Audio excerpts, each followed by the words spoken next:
रजा अकॅडमी नांदेड यांच्यातर्फे आज धरणे आंदोलन ठेवण्यात आलेलं होतं इतोरा पोस्टे हद्दीमध्ये दिगलूर नाका या परिसरामध्ये। त्यासाठी साधारणतः एक 5 ते 6 हजार संख्येने मुस्लिम बांधव जमा झालेले होते आणि यातला जो मॉब आहे तो धरणे आंदोलनाच्या दरम्यान शहरात आजूबाजूच्या परिसरातनं जे लोक येत होते त्यातला काही मॉब मिश्र वस्तीकडे जाण्याचा प्रयत्न करत होता।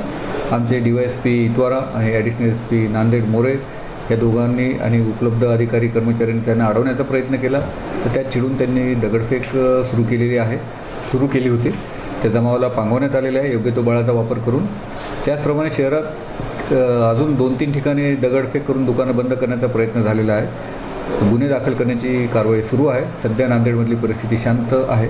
मी नागरिकांना आवाहन करू इच्छितो की कुठल्याही प्रकारच्या अफवांवर विश्वास ठेवू नका, पोलीस प्रशासनाला सहकार्य करा आणि आपल्याकडे कुठलीही माहिती असेल, काही व्हिडिओ फुटेज असतील, CCTV फुटेज असतील, मोबाईल फुटेज असतील ते निश्चितच शेअर करा।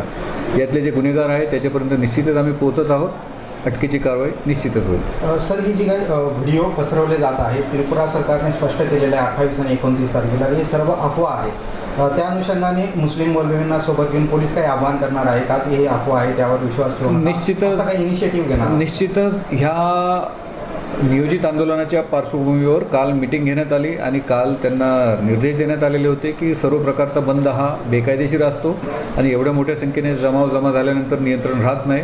त्यांना 149 नोटीससुद्धा आपण दिलेली होती आणि आत्ता घटना घडल्यानंतर सर्व मौलवी यांना आवाहन करण्यात आलेलं आहे की कुठल्याही प्रकारे आपणवर विश्वास ठेवू नये आणि मशिदीत ऐलानच्या वेळेस त्यांनी जी भाविक आलेले असतील त्यांना त्या पद्धतीने आवाहन करण्याच्या सूचना दिलेल्या आहेत।